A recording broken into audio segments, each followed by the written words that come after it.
उत्तर प्रदेश सरकार में पर्यटन मंत्री जयवीर सिंह जी हमारे साथ बातचीत के लिए मौजूद हैं। सर, संगठन को कसा जा रहा है। भारतीय जनता पार्टी 2024 की तैयारियों में लगी हुई है। महाजनसंपर्क अभियान को 15 तारीख तक के लिए बढ़ा दिया गया है, तो क्या कोई कमी रह गई थी जो बढ़ाना पड़ा अभियान को? नहीं, देखिए, कहीं किसी नेता के, किसी कार्यकर्ता के कहीं और कार्यक्रम डबल डबल हो गए, अपने कार्यक्रम को अटेंड नहीं कर पाया, या ऐसी कोई परिस्थिति हुई जिस कारण से वो कार्यक्रम को छूट गया। इस वजह से कहीं हम लोगों ने ही मांग की थी, कार्यकर्ताओं की मांग थी कि कुछ समय हमें दे दिया है, जब कार्यक्रम बीच बीच में छूट गए उनको हम लोग पूर्णता की स्थिति में ला सकें।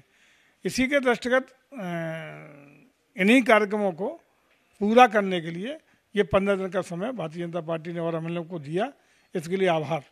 दूसरा, अब हम लोग जिले स्तर तक पूरे के पूरे जहाँ कील कांटे हमारे दुरुस्त करने हैं उसको भी करने जा रहे हैं। हर जिले के लिए प्रेक्षक कल संगठन की दृष्टि से तैनात किया गया, जो जिले में जाके रिपोर्ट देगा वहाँ की संगठन की कार्य व्यवस्था के बारे में। प्रदेश स्तर से जो टीम जाएगी वो सुनिश्चित करेगी कि हमारा संगठन वही रखा जाएगा, अध्यक्ष का परिवर्तन होता है, कमेटी का परिवर्तन होना है, क्या कुछ होना है, 15 तारीख तक रिपोर्ट आएगी। उसी आधार पर जहाँ जहाँ चेंज करने की स्थिति होगी, जहाँ और कोई बदलाव की जरूरत होगी, वो प्रदेश स्तर से कर लिया जाएगा। 2024 के लिए अखिलेश यादव भी पूरी तरह से तैयार हैं। आज वो महाराष्ट्र गए हैं, मुंबई गए हैं, वहाँ पे विपक्ष के नेताओं के साथ वो संवाद करेंगे, बात करेंगे।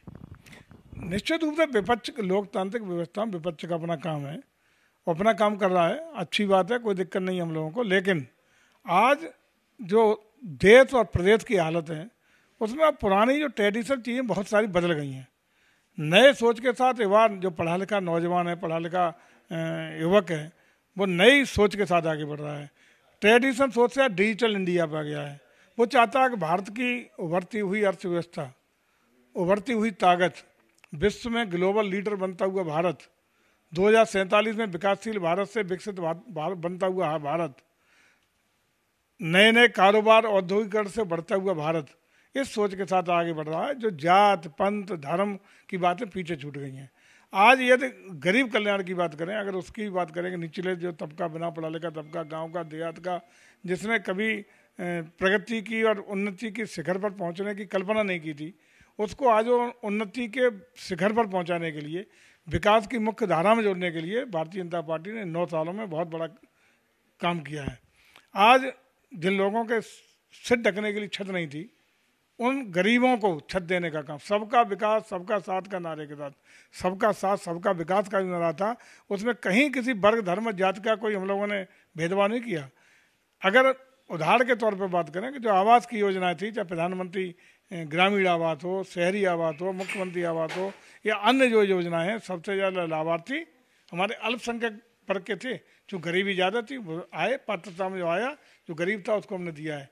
तो आज हर वर्ग धर्म और जात का वो लोग जो आज़ादी के लंबे अंतराल तक विकास की गति से पीछे रहा, विकास की मुख्य धारा में नहीं जुड़ पाया, उसको भी विकास की मुख्य धारा में लाने का काम, उसको विकास के रास्ते दिखाने का काम, उसको भारत सरकार, प्रदेश सरकार की योजनाओं का लाभ देने का काम भारतीय जनता पार्टी ने किया है। तो आज जात धर्म वर्ग जिस पर विपक्ष राजनीति करना चाहता है, ये अब चलने वाला नहीं है।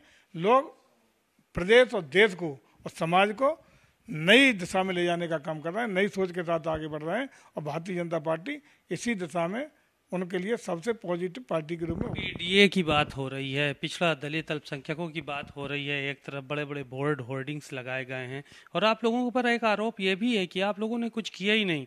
बेरोजगारी बढ़ी है और महंगाई बढ़ी है, इन सब मुद्दों को लेकर भी विपक्ष घेर रहा है। साथ ही साथ पीडीए की भी बात कर रहा है कि इस बार पिछड़े दलित अल्पसंख्यकों के साथ गठबंधन होगा और वही जिताएगा, आप लोगों को हराने का काम करेगा। यही चीज मैं आपसे कह रहा हूँ कि ये जात धर्म के आधार पर समाज को तोड़ने का, बांटने के आधार पर ही राजनीति अब तक जिंदा किए होते हैं, उसी का अब खात्मा होने वाला है। अब जात धर्म के आधार पर राजनीति चलने वाली नहीं है, भावनाओं को भड़का के राजनीति चलने वाली नहीं है। अब राजनीति होने वाली है सकारात्मक सोच के साथ, राजनीति होने वाली है विकास के साथ, राजनीति होने वाली है गरीब कल्याण योजनाओं के साथ, और राजनीति चलने वाली है सभी को साथ लेकर के आगे बढ़ता हुआ प्रदेश और आगे बढ़ता हुआ देश के साथ। उसी के लिए काम कर रहे हैं। ये कोई भी नारा सफल होने वाला नहीं है। इससे कोई अब भ्रम की स्थिति पैदा नहीं होगी। और मैं समझता हूँ कि आज जिस तरीके से ये महंगाई की बात कर रहे हैं, यदि महंगाई की बात करें तो 150 रुपया 160 रुपया किलो आटा के भाव पर पाकिस्तान में लाठी और गोली चल रही हैं। वहीं कोरोना काल से अब तक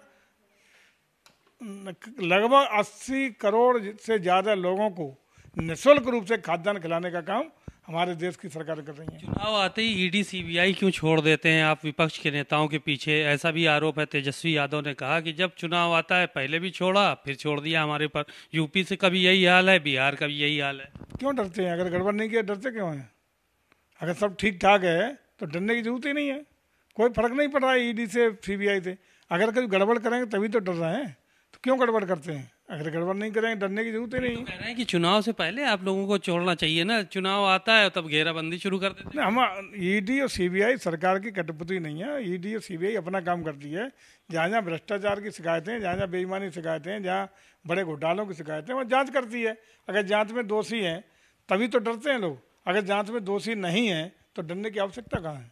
बातचीत के लिए शुक्रिया। आपने सुना जयवीर सिंह जी का। उन्होंने बहुत सारी बातें कही और कहा कि विपक्ष को अगर वो साफ सुथरे हैं, भ्रष्टाचार नहीं किया है तो डरने की ज़रूरत नहीं है। ईडी सीबीआई भ्रष्टाचार के खिलाफ लगातार काम कर रही है। कैमरामैन अमरीश के साथ सीमा नकवी, भारत समाचार, लखनऊ।